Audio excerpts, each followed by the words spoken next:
ان الحمد للہ نحمده ونستعینه ونستغفره ونعوذ باللہ من شرور انفسنا ومن سیئات اعمالنا من يهده الله فلا مضل له ومن يضلل فلا هادي له واشهد ان لا اله الا الله وحده لا شريك له واشهد ان محمدا عبده ورسوله اما بعد فان خير الحديث كتاب الله وخير الهدي هدي محمد صلى الله عليه واله وسلم وشر الامور محدثاتها وكل محدثة بدعة وكل بدعة ضلالة وكل ضلالة في النار.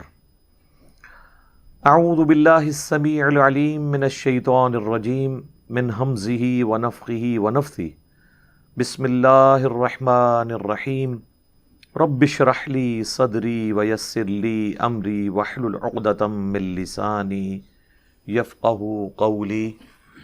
بسم اللہ الرحمن الرحیم. ان اللہ وملائکتہ یصلون علی النبی یا ایہا الذین آمنوا صلوا علیہ وسلموا تسلیما. اللہم صلی علی محمد وعلی آل محمد کما صلیت علی ابراہیم وعلی آل ابراہیم انک حمید مجید. اللہم بارک علی محمد وعلی آل محمد کما بارکت علی ابراہیم وعلی آل ابراہیم انک حمید مجید. اللہم ربنا آتنا فی الدنیا حسنة وفی الآخرة حسنة وقنا عذاب النار. ربنا آتنا من لدنک رحمة وہیئ لنا من امرنا رشدا. لا الہ الا انت سبحانک انی کنت من الظالمین. حسبنا اللہ ونعم الوکیل. یا حی یا قیوم برحمتک استغیث ولا حول ولا قوة الا باللہ العلی العظیم. لا الہ الا انت سبحانک انی کنت من الظالمین. آمین. الحمدللہ آج 28 فروری 2021 کو سنڈے کے دن قرآن کلاس نمبر 69 میں ہم انشاءاللہ تعالی سورۃ النساء کی آیت نمبر 35 سے آن ورڈ سٹارٹ کریں گے. اب چونکہ یہ سورۃ النساء ہے اور عورتوں سے ریلیٹڈ، خواہ وہ بیویوں کی فارم میں ہوں یا کسی اور رشتے کے اعتبار سے، ان سے متعلقہ احکام و مسائل اس کے اندر بیان ہوئے ہیں. پچھلی دفعہ ہماری گفتگو کنکلوڈ ہوئی تھی اس بات پہ کہ جب مرد و عورت شادی کے بعد ایک خاندانی ادارے کو وجود بخشتے ہیں تو اس ادارے کا ہیڈ اللہ نے مرد کو رکھا ہے. لیکن یہ ہیڈ ہونے کا مطلب یہ نہیں ہے کہ وہ ان کے اوپر حاکم ہے. اس ہیڈ ہونے کا مطلب یہ ہے کہ وہ مینجمنٹ اس کے ہاتھ میں ہوگی، نہ کہ یہ کہ وہ اپنے بیوی بچوں کو اپنا غلام بنا کے رکھے گا، بلکہ یہ الٹا اس کے اوپر رسپانسبلٹی ہے کہ وہ اس کی رعیت کے اندر داخل ہیں.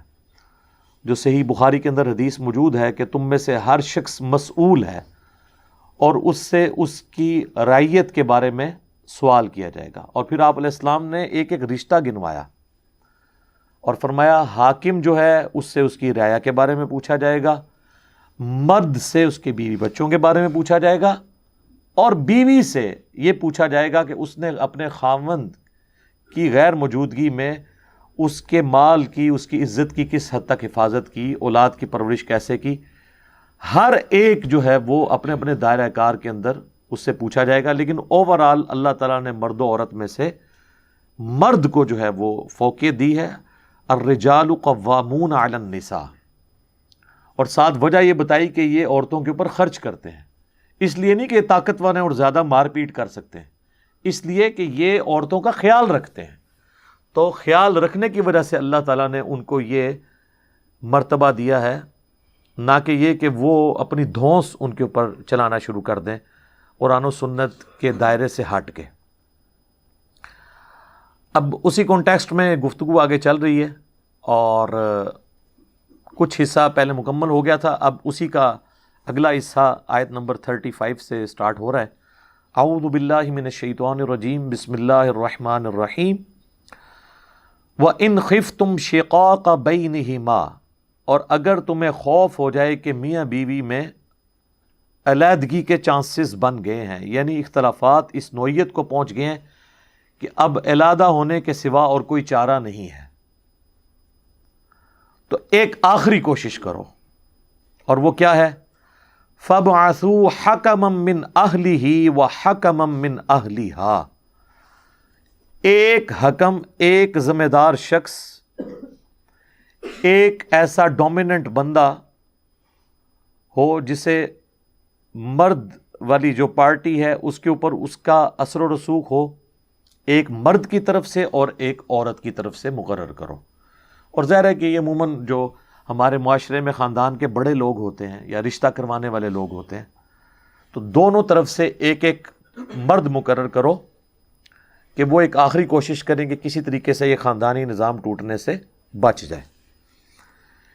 ان یریدا اصلاحا، اگر وہ دونوں یہ چاہیں گے کہ کوئی اصلاح کی کوشش نکل آئے، یہاں دونوں سے مراد میاں بیوی بھی ہو سکتے ہیں یا ان کے ریپ جو ان کی طرف سے حکم بنائے گئے ہیں، اگر ان کی نیت ہوگی کہ یہ ہم نے خاندان ٹوٹنے سے بچانا ہے، تو اللہ تعالیٰ فرماتا ہے یوفق اللہ بینہما، تو اللہ تعالیٰ بھی ان دونوں کے درمیان موافقت پیدا کر دے گا، رشتہ ٹوٹنے سے بچ جائے گا۔ اچھا دیکھیں، اللہ تعالیٰ نے یہ نہیں کہا کہ دونوں مل کے دعا کرو تو میں قبول کر لوں گا، کوشش کرو۔ دنیا کو اللہ نے کوشش کے ساتھ جوڑا ہے۔ یہ جو دعا کی، یہ تقدیر کی ہم بات کرتے ہیں تو اس لیے کہ کوئی اللہ سے بے نیاز نہ اپنے آپ کو کرے، ادروائز خالی دعا، خالی تقدیر کچھ نہیں کر سکتی، اور نہ خالی کوششیں کچھ کر سکتی ہیں جب تک کہ اللہ کو شامل حال نہ کیا جائے۔ یہ ذہن میں رکھیے گا، یہ دونوں ایکسٹریمز ہیں۔ کوشش لازمی ہے، دنیا کو اللہ نے اسباب کے ساتھ جوڑا ہے۔ کہیں نہیں آپ کو ملے گا کہ پیاس لگے تو 100 دفعہ سبحان اللہ و بحمدہ پڑھ لو تو پیاس ختم ہو جائے گی، نہیں، وہ پانی پینا ہوگا آپ کو۔ ہاں، قرب قیامت کے بارے میں ایک مسلم شریف میں حدیث ہے کہ جب دجال سب کچھ کھانا پینا بند کر دے گا تو اس وقت اللہ کے ذکر سے لوگوں کا پیٹ بھر جائے گا، لیکن وہ ایک اسپیشل چیز ہوگی، اس وقت اللہ کی مرضی اس میں ہوگی۔ اس سے پہلے تو نہ صحابہ کا پیٹ سبحان اللہ کہنے سے بھرنا ہے، نہ آپ کا، نہ میرا، نہ اہل بیت کا۔ اس کے لیے اللہ نے دنیا کو اسباب کے ساتھ جوڑا ہے۔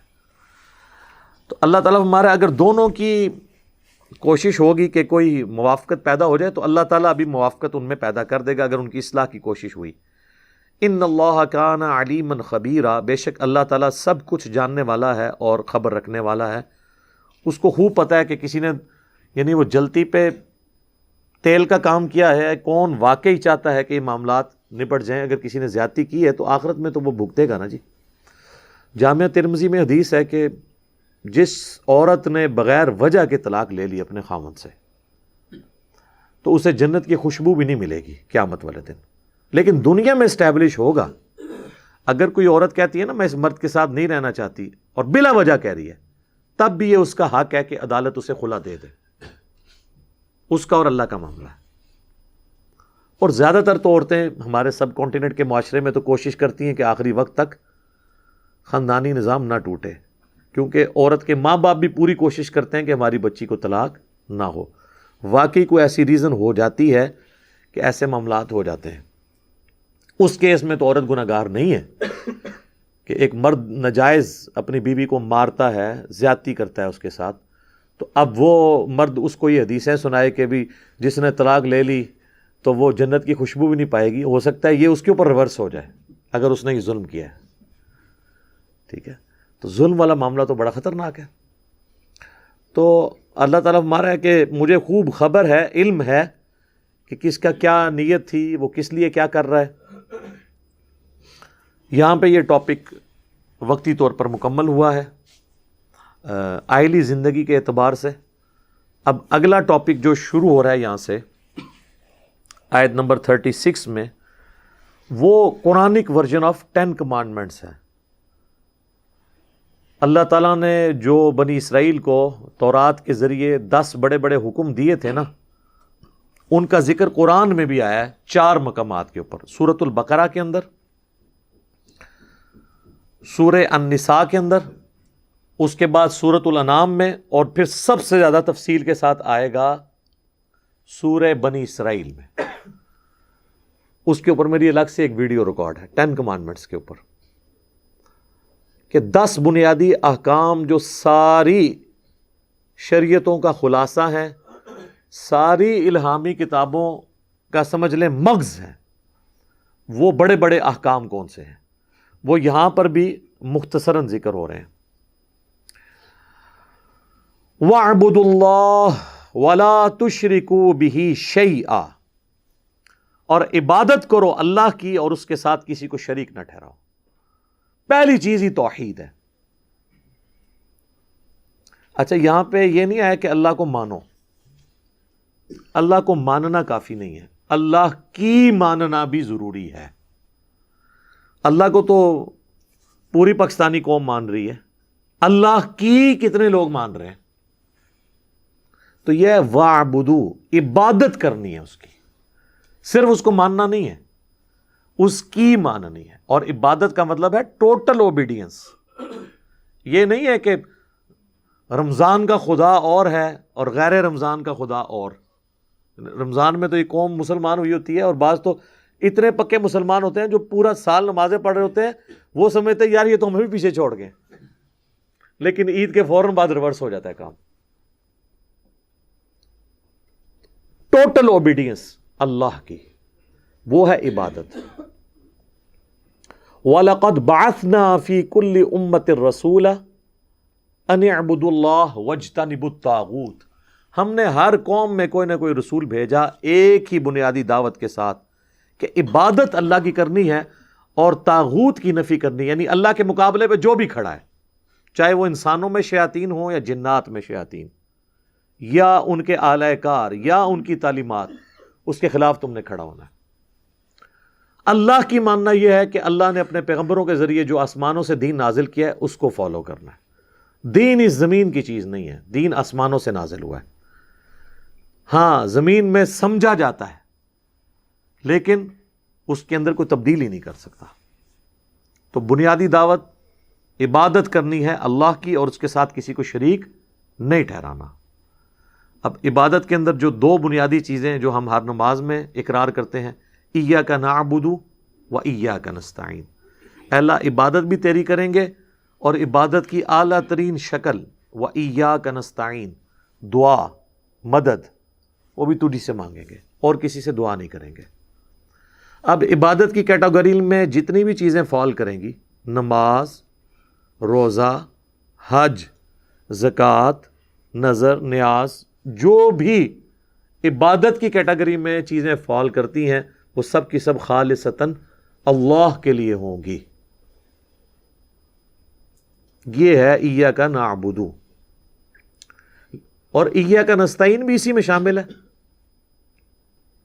جامعہ ترمذی میں حدیث ہے الدعاء هو العبادہ، دعا ہی تو عبادت ہے۔ اور پھر نبی الاسلام نے اس کے ساتھ سورۃ المؤمن، جسے سورہ غافر کہتے ہیں، اس کی آیت نمبر 60 تلاوت کی، وقال ربکم ادعونی استجب لکم، اے میرے بندو، اور تمہارے رب نے فرمایا کہ اے میرے بندو مجھ سے مانگو میں تمہاری دعا قبول کروں گا، بے شک جو میری عبادت سے تکبر کرتے ہیں۔ بات دعا کی ہوئی اور ذکر آیا عبادت سے تکبر کرتے ہیں، یعنی جو دعا مانگنے سے کتراتے ہیں، میں انہیں ذلیل و خوار کر کے جہنم میں داخل کروں گا۔ اللہم اجرنا من النار، آمین۔ تو نبی علیہ السلام نے اپنی بات کی دلیل میں آیت پڑھی قرآن کی کہ دعا ہی تو عبادت ہے۔ اب اللہ کو پتا تھا سب سے زیادہ شرک ہونا ہی دعا میں ہے۔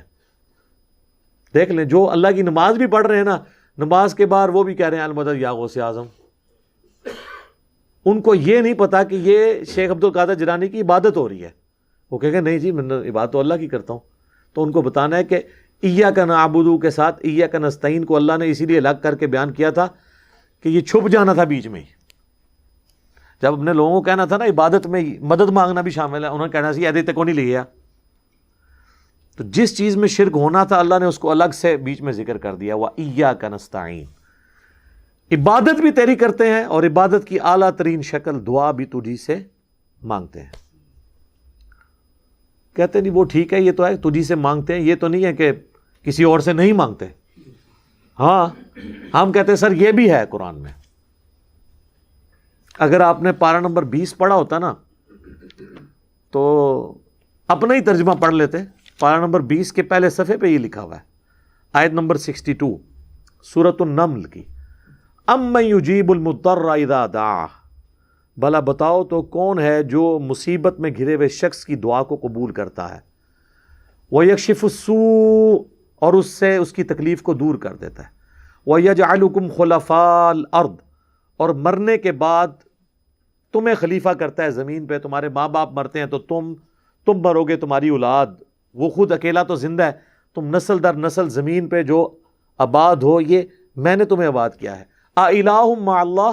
کیا اللہ کے ساتھ کوئی اور بھی الہ ہے؟ قلیلا ما تذکرون. لیکن بہت کم لوگ ہی ہیں جو نصیحت حاصل کرتے ہیں. یہاں اللہ نے کہا مصیبت اور پریشانی میں گھرے ہوئے شخص کی دعا کو کون قبول کرتا ہے.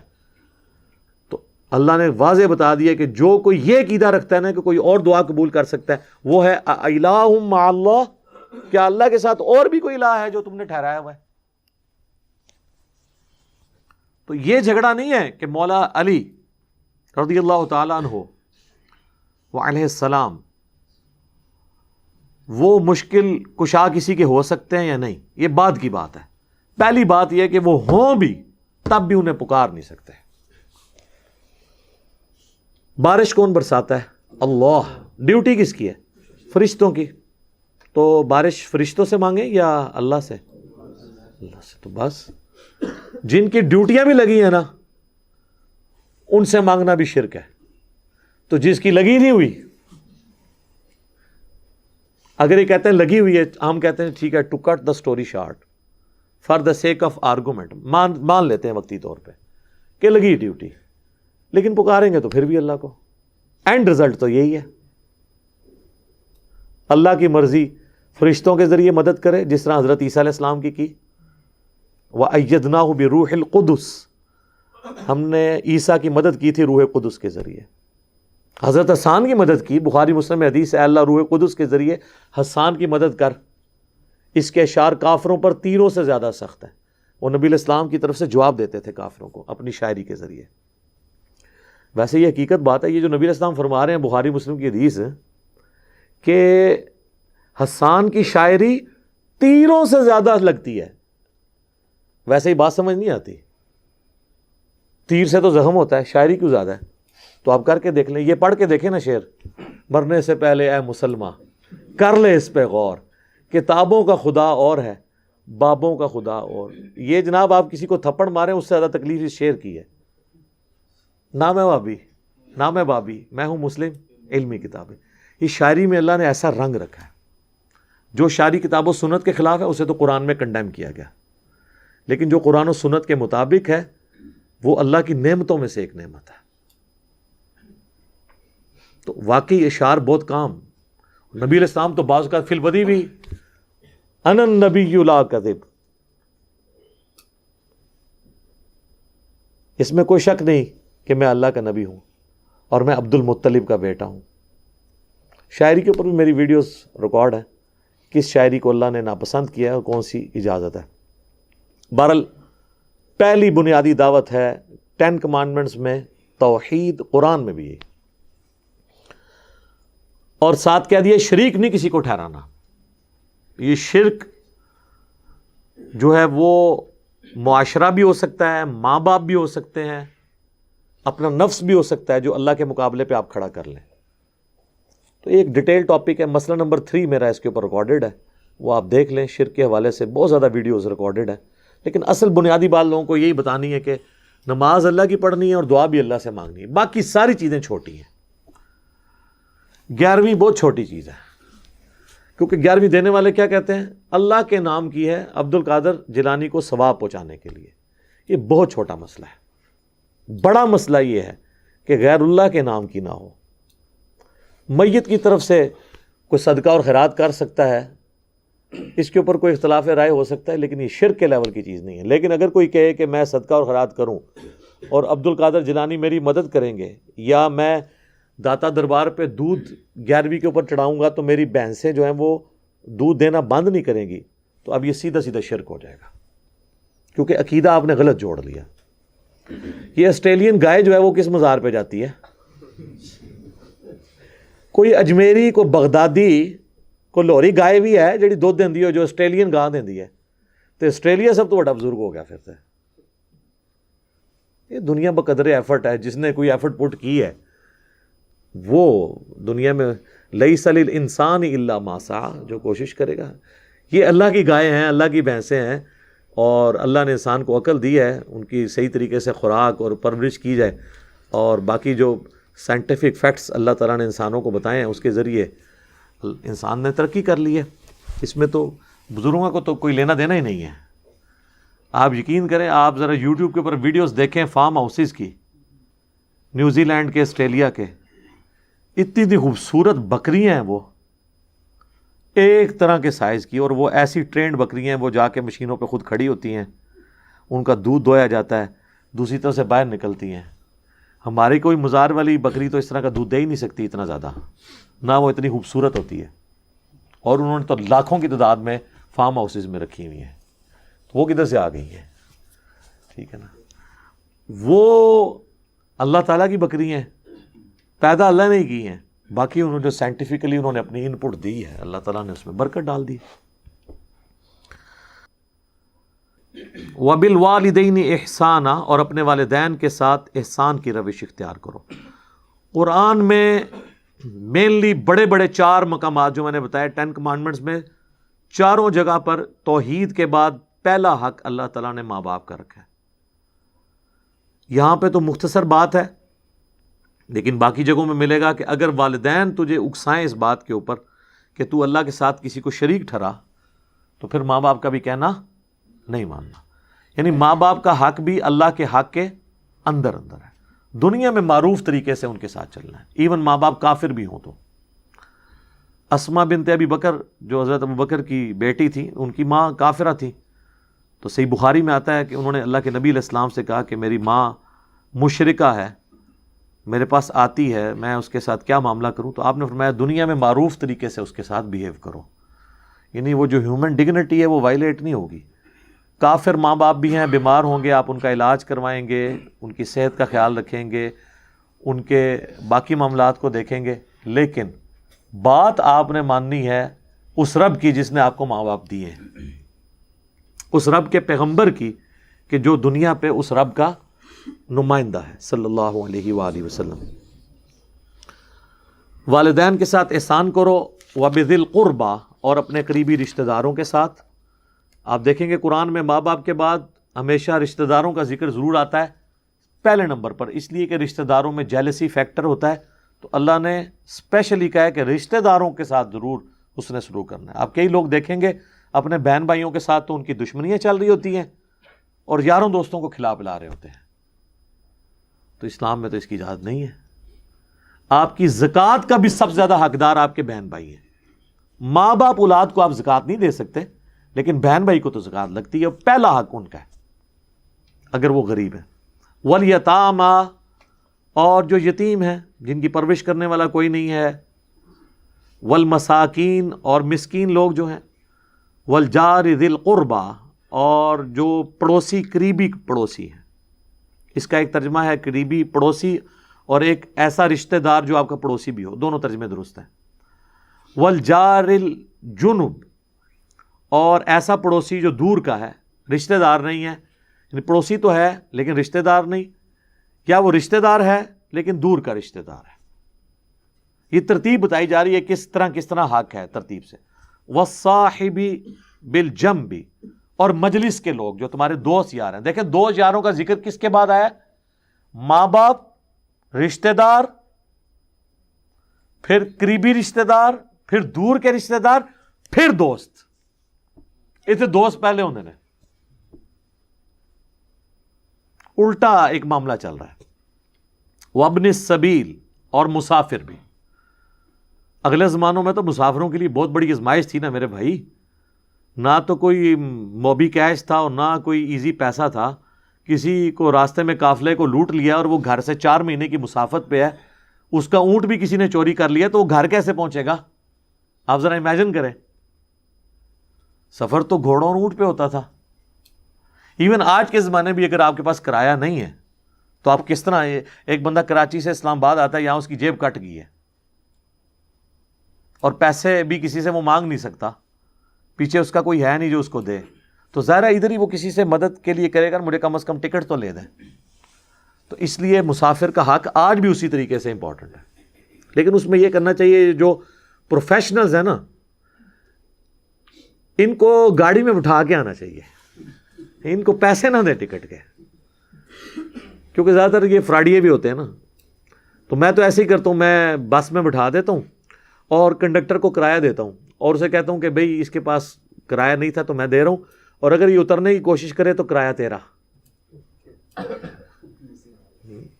تو وہ اتر جائے بے شک، کنڈکٹر کو تو لگ ہی جائے گا نا، وہ تو بیچارہ پہلے محنت مزدوری کر رہا ہے. اچھا، ہم لوگ محنت مزدوری کرنے والوں کو دیتے ہوئے کتراتے ہیں، اور جو ہم سے مفتہ مانگتے ہیں.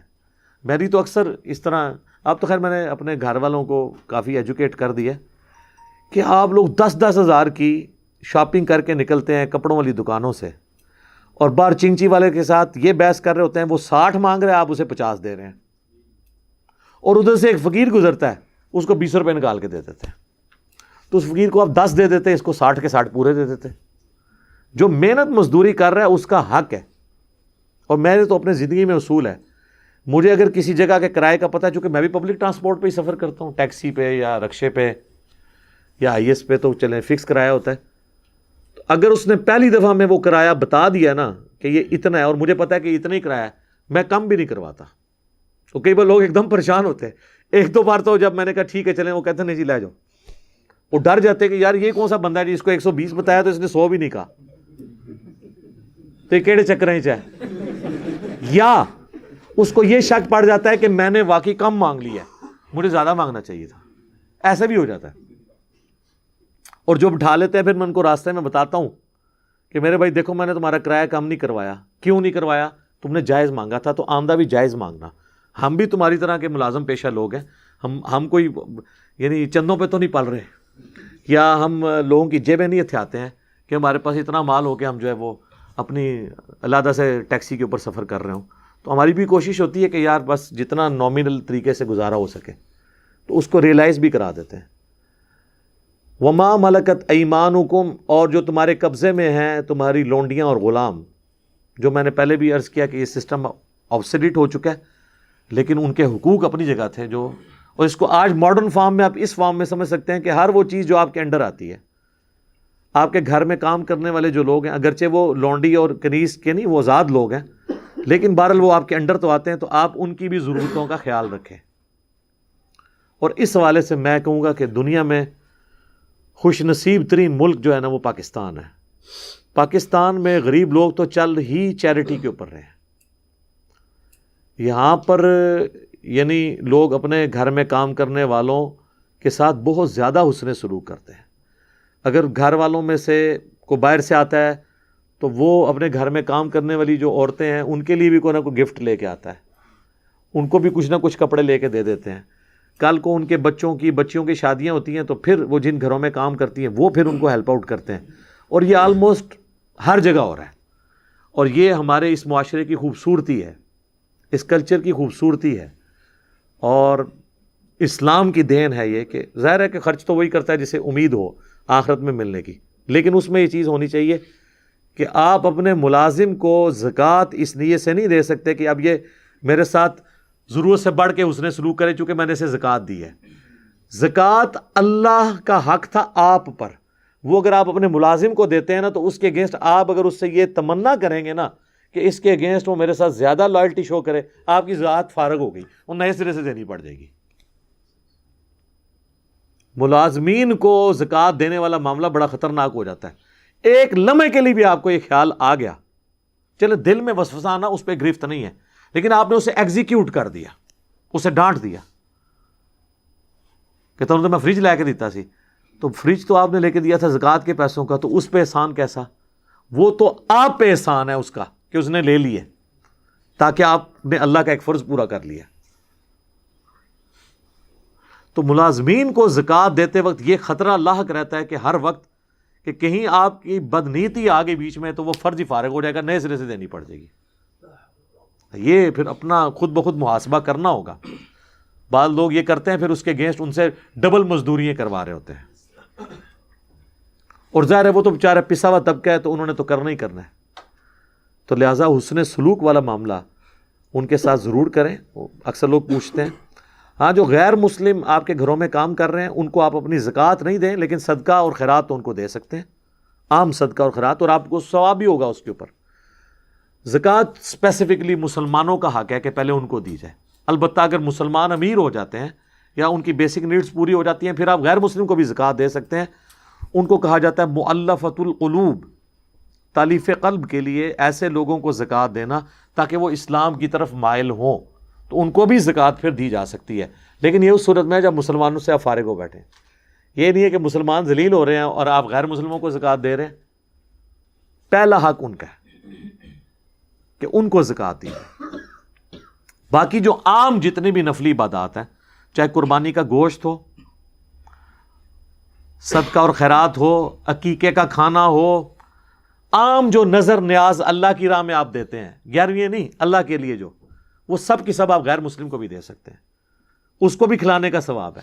قرآن میں دیکھیں جگہ جگہ آتا ہے نا کہ مساکین کو کھانا کھلاؤ، کبھی نہیں ساتھ آئے گا کہ مسلمان مسکین ہو یا غیر مسلم، کیٹاگوریکلی، وہ بھی اللہ کی مخلوق ہے، ٹھیک ہے۔ اور اوائل اسلام میں تو جن لوگوں نے اسلام قبول کیا ہے وہ اسلام کی انہی اخلاقی رویوں کی وجہ سے کیا ہے نا، کہ عرب کے معاشرے کے اندر جہاں پہ غلاموں کی کوئی عزت نہیں تھی، وہاں پہ ایک شخص یہ آواز بلند کرتا ہے کہ جو خود کھاتے ہو وہی ان کو کھلانا ہوگا، جو خود پہنتے ہو وہی ان کو پہنانا ہوگا۔ اس لیے تو نبی الاسلام پہ پہلے غلام ایمان لے آئے تھے کہ ہمارے حقوق کی آواز کسی نے بلند کی ہے۔ وہ چیز جو مسلمانوں کا ترہ امتیاز تھی اور لوگوں کے اسلام قبول کرنے کا سبب تھی، وہ ہم نے دنیا کو بتانی تھی کہ ہم بیسک ہیومن رائٹس کے اندر بلیو کرنے والے ہیں، نہ کہ یہ کہ ہم اپنے مسلمانوں سے پیسے لے کے بھی ان کو ملاوٹ شدہ چیزیں دے رہے ہیں، ان کے ساتھ دھوکہ اور فراڈ کر رہے ہیں۔ بالکل الٹ ہو چکا ہے نا کام۔ آپ دیکھ لیں، آپ کی والدہ ہاسپٹل میں ایڈمٹ ہوں خدا نخواستہ، اور آپ کو ڈاکٹر ایک ٹیکہ لکھ کے دے کہ جی اس ٹیکے سے آپ کی والدہ کی جان بچ سکتی ہے، اور آپ میڈیکل سٹور پہ جائیں اور وہ کہے جی یہ 2 ٹیکے میرے پاس اویلیبل ہیں، یہ حافظہ اللہ تعالیٰ اور دامت برکاتہم عالیہ نے جو نیا میڈیکل سٹور انہوں نے میڈیکل دوائیاں بنائی ہیں ان کا ٹیکہ ہے، اور یہ جرمنی کے ایک کافر ڈاکٹر کا ٹیکہ ہے۔ تو جب مولوی ہے نا وہ بھی ادا لوے گا ٹیکہ، مولوی بھی مولوی کا ٹیکہ نہیں لے گا، انہوں پتہ ہے کہ اے رحمت اللہ علیہ ساڈے بھی رحمت اللہ علیہ کرائے گا۔ یہی ہے، ہمیں تو کوئی اعتماد نہیں۔ میں اپنی پرسنلی آپ کو بتاؤں، میں نے جب بھی کوئی کرسچن مزدور یا مستری کام پہ لگائے ہیں نا، تو مجھے تو بڑی بے فکری ہوئی ہے، نہ تو انہوں نے کوئی خرد برد کی ہے، میرا تو بڑا اس حوالے سے تجربہ ہے۔ تو کتنا شرم کا مقام ہے کہ آپ مسلمان ہو کے، یعنی جنہوں کہتے ہیں آرڈر ہم ہی کر دینے، پیسے لے کے بھی اس کو حلال نہیں کرتے، تو لوگوں کو ان تکلیفوں سے گزرنا پڑ رہا ہے۔ تو ایک عام آدمی کو تو اس سے کوئی غرض نہیں کہ آپ کی داڑھی کتنے انچ ہے اور آپ نماز کتنے منٹ کی پڑھتے ہیں۔ عام آدمی کو تو یہ غرض ہے کہ آپ کا اس کے ساتھ تعلق معاملات کا کیسا ہے۔ لیکن میں دوسری ایکسٹریم پہ بھی نہیں جاؤں گا کہ صرف معاملات ہی سیدھے اور اللہ تعالیٰ کو کہو جی اللہ سے اپنے حق معاف کر دے گا، وہ بھی دوسری ایکسٹریم ہے۔ اللہ کے حق بھی اور مخلوق کے حق، یہ دونوں پیرلل میں چلنے ہیں۔ ایک پر سے پرندہ نہیں اڑتا، 2 پروں سے ہی اڑتا ہے۔ تو یہ اللہ تعالیٰ نے دونوں چیزیں، حقوق اللہ بھی، حقوق العباد بھی، امر بالمعروف بھی یعنی نیکی کا حکم بھی، اور نہی عن المنکر بھی۔ خالی فضائل اعمال نہیں، نہی عن المنکر نہیں کرتے نا، وہ کہتے ہیں امر بالمعروف کریں گے، اعمال کے فضائل سنائیں گے۔ نہی عن المنکر جو ہے نا وہ تو ظاہر ہے اس میں تو خطرہ ہوتا ہے کہ اگلا بندہ کوئی سنا ہی نہ دے۔ علم بھی عمل بھی، یہ بھی دیکھ لیں جوڑا ہے، خالی علم بھی کوئی چیز نہیں، خالی عمل بھی کوئی چیز نہیں جب تک علم کی بنیاد پہ نہ ہو۔ وما ملکت ایمانکم، اور جو تمہارے یعنی قبضے میں ہیں لوگ، لونڈی اور غلام، یا آج اس کو آپ ایک ماڈرن فارم میں اس سے ذرا ہٹ کے ہے، بہرحال وہ جو آپ کے انڈر آتے ہیں، ان اللہ لا یحب من کان مختالا فخورا، بے شک اللہ تعالیٰ ایسے لوگوں سے محبت نہیں کرتا جو مغرور ہوں، فخر کرنے والے ہوں. ایسے لوگ اللہ تعالیٰ کو پسند نہیں ہیں، اور ان کی تو بھرمار ہے ہمارے اس معاشرے کے اندر. آپ ذرا عید قربان کے موقع پر دیکھ لیں، پہلے خبر چلتی ہے جناب کہ یہ 50 لاکھ کا بیل مارکیٹ میں آ گیا ہے، یہ 70 لاکھ کا آ گیا ہے. اس کے بعد ایک سیٹ صاحب سامنے آتے ہیں اور وہ اعلانیہ انٹرویو دیتے ہیں کہ جی میں نے خریدا ہے، یہ بے خریدا ہے تو اللہ کے لیے خریدا ہے، تو اس کو انٹرویو دینے کی کیا ضرورت ہے؟ یہی اس نے کوئی لاغر سا بکرا خریدا ہوتا تو میڈیا کو انٹرویو نہ دے رہا ہوتا، منہ چھپاتا پھر رہا ہوتا. تو کیا کر رہا ہے؟ ریاکاری کر رہا ہے. اور پھر اس سے بڑی اگلا سٹیپ یہ کرتے ہیں کہ وہ پھر کسی این جی او کو جا کے دے دیتے ہیں اس کو، یعنی جنہوں کہتے ہیں نا وہ گنے چو رس کٹے کہتے ہیں نا، پھر وہ پھوک نوں پھر ایک بار گزار دینے ہوتے چو ایک بار ویل کرتے ہیں کہ جی ہم نے سب سے مہنگا بیل خریدا، اس سے اپنی مشہوری ہوئی. پھر اگلی مشہوری یہ کہ جی وہ لے کے جے ڈی سی والوں کو دے دیا ہے، اور وہ پھر بتاتے ہیں جی فلاں صاحب کا بیل ہے، ڈبل. تو ٹھیک ہے، دنیا میں اجر مل گیا، یعنی آپ کی لوگوں نے تعریف کر لی. آخرت میں 0 سے ملٹیپلائی. یہ میرا کل کے کلپ اپلوڈ ہوا ہے نا، شہید، سخی اور عالم بھی جہنم میں، صرف اس لیے کہ اس نے وہ عمل غیر اللہ کے لیے کیا ہے، دکھانے کے لیے کیا، اللہ کے لیے تھا، دکھایا غیر اللہ کو. 0 سے ملٹیپلائی. تو اللہ تعالیٰ فرماتا ہے مجھے شیخی بگاڑنے والے پسند نہیں ہیں اور مغرور پسند نہیں. صحیح بخاری میں حدیث ہے کہ جس کے دل میں رائی کے، بخاری مسلم دونوں میں، رائی کے دانے کے برابر بھی تکبر ہوا، وہ جنت میں نہیں جائے گا. صحیح مسلم میں ذرا یہ ڈیٹیل ہے حدیث. تو ایک صحابی نے عرض کی، مسلم شریف کے الفاظ ہیں کہ بعض اوقات انسان کی خواہش ہوتی ہے کہ اس کے کپڑے اچھے ہوں، اس کا لباس، جوتیاں اچھی ہوں. کیا یہ تکبر ہے؟ اللہ کے نبی علیہ السلام. تو آپ صلی اللہ علیہ وآلہ وسلم نے فرمایا یہ تکبر نہیں ہے، تکبر یہ ہے کہ تم حق بات سے اناد کرو، یعنی پتہ چل جائے یہ صحیح ہے لیکن اسے قبول کرنے کے لیے تیار نہ ہو. یہ ہے تکبر. اور دوسروں کو حقیر جانو. ایک بندہ مہنگا لباس پہنتا ہے، شوق سے پہنے، لیکن اس کی بنیاد پہ کسی کم تر لباس والے کی تحقیر نہیں کر سکتا، اس پہ اپنا روب نہیں ڈال سکتا. مسجد میں آئے گا تو وہ ایک پھٹے پرانے کپڑوں والا اگر اس کے ساتھ کھڑا ہے تو اس نے اپنی صف میں جگہ بھی نہیں بدلنی. یہ اس کے دل میں خیال نہ آئے. اس کو غریب بھی اللہ نے بنایا، تجھے امیر بھی اللہ نے بنایا، اس میں تیرا کون سا کمال ہے؟ تجھے دے کے آزما لیا، اس سے لے کے آزما لیا. وہ تو کامیاب ہو گیا کہ آ کے کھڑا ہو گیا، اور تجھے دے کے آزمایا، تو ناکام ہو گیا، تو نفرت کرتا ہے. اور اکثر تو مالدار لوگ مسجد میں آگے نماز ہی نہیں پڑھتے، تو ناکام ہو گیا. تو نبی علیہ السلام نے فرمایا کہ یہ تکبر نہیں، بلکہ تکبر یہ ہے کہ تم حق بات سے اناد کرو، یعنی حق بات کو ٹھکرا دو اور دوسروں کو حقیر جانو. اور اس میں یہ بھی الفاظ ہیں کہ اللہ بھی خوبصورت ہے اور خوبصورتی کو پسند فرماتا ہے. تکبر یہ نہیں کہ تم اچھا لباس پہنو یا اچھے دکھو، بلکہ تکبر یہ ہے کہ تم حق بات سے اناد کرو، نفرت کرو، چھوڑ دو اسے. چاہے یہ کہہ کے ہی چھوڑ دو کہ بزرگوں کو نہیں تھا پتا کہ قرآن بخاری مسلم میں کیا لکھا ہوا ہے، اور بزرگوں نے چھٹ تنوں پتا لگ گیا نا، تو عمل کر. تیرے ماں باپ اگر قادیانی ہوتے تو نے یہ جواب دینا تھا کہ میرے ماں باپ کو نہیں پتا چلا کہ ختم نبوت کیا ہے، یہ تو نے علمی روش اختیار کرنی تھی. جی علمی کرنی تھی. تو پھر بریلوی دیوبندی اہل حدیث شیعہ بھی تو یہی کچھ سوچے نا. قادیانیوں کی مثال سے فوراً سمجھ آ جاتا ہے، لیکن باقیوں کی بات کریں تو وہ فوراً کانپتے ہیں، نہیں جی اتنے بڑے بڑے علماء پاگل تھے، اور اس طرح کہہ کے وہ جان چھڑاتے. تو یہ حق بات سے اناد کرتے ہیں، یہ ہے متکبرین. اللہم لا تجعلنا منہم، آمین. اب اللہ نے ان کی نشانی بھی بتا دی ہے. یہ شیخی، خورے اور متکبر کون ہوتے ہیں؟ الذین یبخلون ویأمرون الناس بالبخل. یہ وہ لوگ ہیں جو خود بھی کنجوس ہوتے ہیں اور لوگوں کو بھی یہ کہتے ہیں کہ کنجوسی کرو.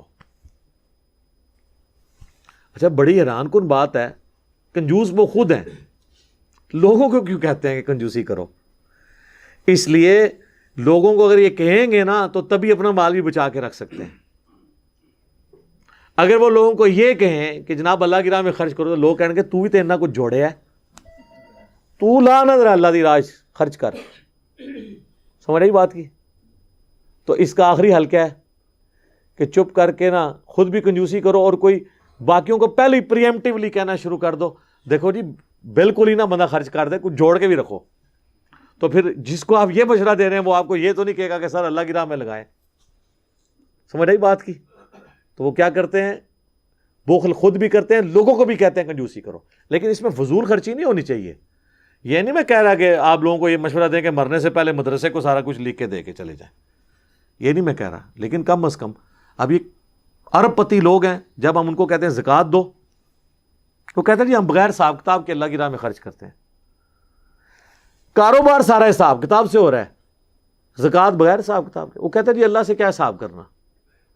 وہ بیسیکلی اپنے آپ کو دھوکہ دے رہے ہیں. حساب کریں گے تو ان کی زکوٰۃ زیادہ نکلے گی, بغیر حساب کتاب کے تو مہینے میں 11ویں کرا دی, بس ختم.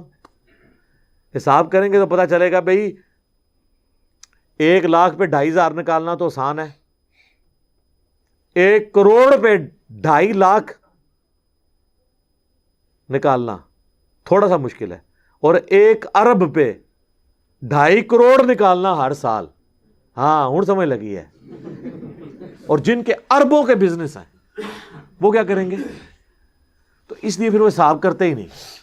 حساب کے بغیر کوئی نہیں. اللہ نے ہر چیز حساب کے ساتھ رکھی ہے. نمازیں بھی 5 ہیں اور ان کی رکھتے بھی فکس ہیں. یہ نہیں ہے کہ جو اللہ توفیق دے فجر دے پڑھ لو, نہ 2 ہی پڑھنے ہیں. 3 پڑھے تب بھی مردود, 1 پڑھا تب بھی مردود. زور کے 4 ہیں, 4 کو 8 پڑھے تب بھی مردود, 4 کو 2 کیا تب بھی مردود.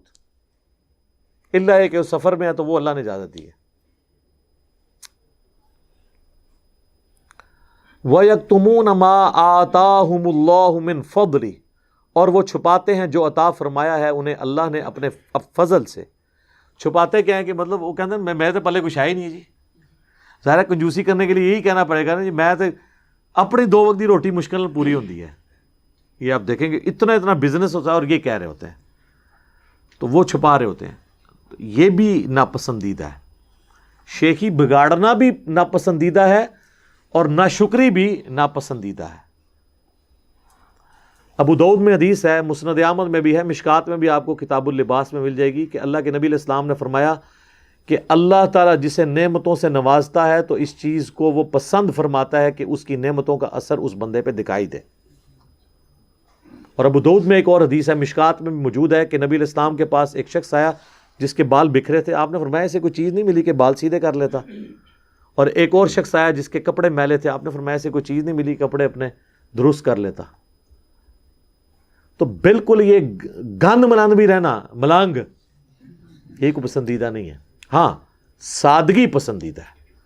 وہ جامعہ ترمذی میں حدیث ہے, جس نے دنیا میں شہرت کا لباس چھوڑ کے سادہ لباس اختیار کیا, اللہ تعالیٰ پبلکلی جنت کا حلہ اسے قیامت والے دن پہنائے گا. سادگی کی بہت ہے اہمیت. اور اس کا ایک سائملٹینیس کنٹراسٹ ہے. ابو داؤد میں حدیث ہے, جس نے دنیا میں شہرت کا لباس پہنا, اللہ قیامت والے دن اسے ذلت کا لباس پہنائے گا. شہرت کا لباس کیا ہے کہ میں ڈومیننٹ نظر آؤں. آپ ذرا یہ علماء کو آپ نے دیکھا ہے وہ جو اوپر گونے پہنی ہوتی ہیں اور اوپر جو گوٹے لگے ہوئے ہوتے ہیں, وہ یعنی باقاعدہ ڈومیننٹ ہونے کے لیے. ابھی ہماری یہ جو ایک پگڑیوں والی جماعت ہے اس میں تو ساروں نے پگڑی پہنی ہوتی ہیں, تو جو ان کے امیر تھے انہوں نے ڈومیننٹ ہونے کے لیے یہاں پھول لگانا شروع کر دیا, اور وہ پھول صرف انہوں نے لگایا ہوتا ہے اور کسی نے نہیں. مطلب کوئی وزنی ہے جو صرف وہی اٹھا سکتے ہیں, نہیں پتہ چل جائے کہ یہ the best Umang the best ہے. کچھ نہ کچھ ایسا ضرور کرتے ہیں جس سے وہ نظر آئیں, تو ڈومیننٹ ہونے کی کوشش کرتے ہیں. سادگی کے اندر ہی فائدہ ہے. میں بھی یہ جو آپ پگڑی اور یہ چیز دیکھ رہے ہیں نا, یہ صرف درس کی ریکارڈنگ کے لیے ہوتا ہے, باقی تو میری بھی عام انسانوں والی زندگی ہے. درس کی ریکارڈنگ کے لیے اس لیے کہ یہ درس کو ریکارڈ کروانے کا سرٹیفکیٹ ہے. انڈیا, پاکستان, بنگلہ دیش میں جس کی پگڑی نہ ہو اس کو لوگ کہتے ہیں کہ جس کی تو بات ہی نہیں سننی, اس کی تو شکل ہی مسلمانوں والی نہیں ہے. ٹھیک ہے, تو ہم ہر وہ سنت اڈاپٹ کریں گے جس کی وجہ سے لوگ ہماری بات سن لیں.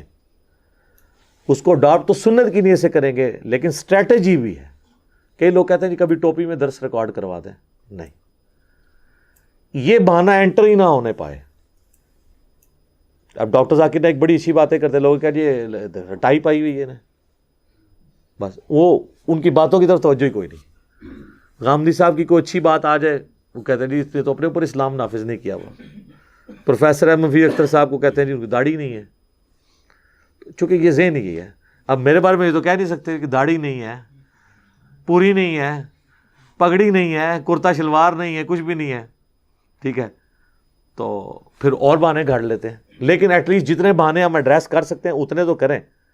باقی پوری تو صرف اللہ کی ذات ہے, مخلوق تو کبھی بھی پرفیکٹ نہیں ہو سکتی. وَأَعْتَدْنَا لِلْكَافِرِينَ عَذَابًا مُهِينًا, اور اللہ تعالیٰ نے ایسے کافروں کے لیے ذلیل و خوار کر دینے والا عذاب تیار کر رکھا ہے. وَلِعَوْذُ بِاللَّهِ تعالیٰ. اچھا یہ جب آتا ہے نا والکافرین, لوگ بڑے بے فکر ہو جاتے ہیں. اچھا ہے تے کافروں کے بارے سے سانوں تے نہیں کیا جا رہا ہے. اب کیا کریں جی ہم, پنجابی میں تو تراویح سے 20 تراویحیں بن جاندیاں نے, ان جاہلوں کا کیا کریں. تو قرآن میں اور عربی لنگوسٹک میں کفر کا صرف مطلب یہ نہیں ہوتا جو نان مسلم ہم لیتے ہیں. کفر کہتے ہیں انکار کو, کفر کہتے ہیں ناشکری کو. جو غیر مسلم ہے اس کو ہم کافر کیوں کہتے ہیں کہ اس نے اللہ کے نبی کا انکار کیا. مسلمان بھی کافر ہو سکتا ہے. کس طرح؟ صحیح مسلم میں حدیث ہے, بندے کے کفر اور ایمان کے درمیان فرق نماز ہے. تو اللہ کے فضل سے, بلکہ کہنا چاہیے اللہ کے غضب سے, پاکستان کے مسلمانوں کی اکثریت کافر ہے. عقیدے میں ہم مسلمان مانتے ہیں, عملاً کافر ہے کیونکہ نماز چھوڑ رہے ہیں. لیکن ان کو ہم کافر نہیں کہتے. کیوں؟ عقیدے میں مسلمان ہیں, ان کے کلمے کا احترام کرتے ہیں. جس طرح صحابہ نے خوارج کے کلمے کا احترام کیا, حالانکہ خوارج صحابہ کو اعلانیہ کافر کہتے تھے. یہ ہم نے صحابہ کا فہم لیا ہے کہ اگر کسی میں کوئی کفر کی بات بھی پائی جائے اور وہ آپ کا اہل قبلہ اور اہل کلمہ ہے, آپ اس کی تکفیر نہیں کریں گے ورنہ دعوت کا دروازہ بند ہو جائے گا. ایک بڑا یہ خارجیوں کی اپروچ ہے کہ آپ کلمہ گو کو کافر کہنا شروع کرتے ہیں. جس طرح ہمارے یہاں پہ کئی جماعتیں ہیں جو خوارج والا کام کر رہی ہیں, دوسروں کی تکفیر کرتی ہیں. اس ایشو کو سمجھنے کی ضرورت ہے. بہرحال عربی میں کفر کہتے ہیں ناشکری کو, انکار کو. اچھا غیر مسلم بھی ناشکرہ اس لیے ہوتا ہے کہ اس نے اللہ کی دعوت کو قبول نہیں کیا, پیغمبر کی قدر نہیں کی, تو ناشکرہ ہے. جس اللہ نے اس کو پیدا کیا وہ اس کی عبادت نہیں کرتا, وہ ناشکرہ ہے. تو اگر ایک کافر اللہ کی عبادت نہ کر کے ناشکرہ ہے, تو مسلمان عبادت نہ کر کے شکر گزار ہے؟ اگر آپ مجھ سے پوچھیں تو وہ بڑا مجرم ہے. جو بندہ ریگستان میں پیاسا مر جائے اس پہ کم ترس آئے گا آپ کو, لیکن جو دریا کے کنارے پیاسا مر جائے اس پہ زیادہ ترس آئے گا کہ ظالم تجھے پتہ ہی نہیں دریا تیرے سامنے سے گزر رہا تھا, تیرے گھر میں قرآن موجود تھا اور تو شرک پہ مر گیا. چلو جس تک قرآن کی دعوت نہیں پہنچی اس کا معاملہ تو اللہ کے سپرد, تو کیوں بدبختی میں مر گیا. تو یہ بھی کفر ہے. کفر کہتے ہیں ناشکری کو. لہذا قرآن پڑھتے ہوئے جب بھی یہ ذکر ہے نا کفر کا, تو یہ آپ نے اس کا ترجمے سے فوراً جو ہے وہ ٹرمپ یا مودی کو ذہن میں نہیں لے آنا.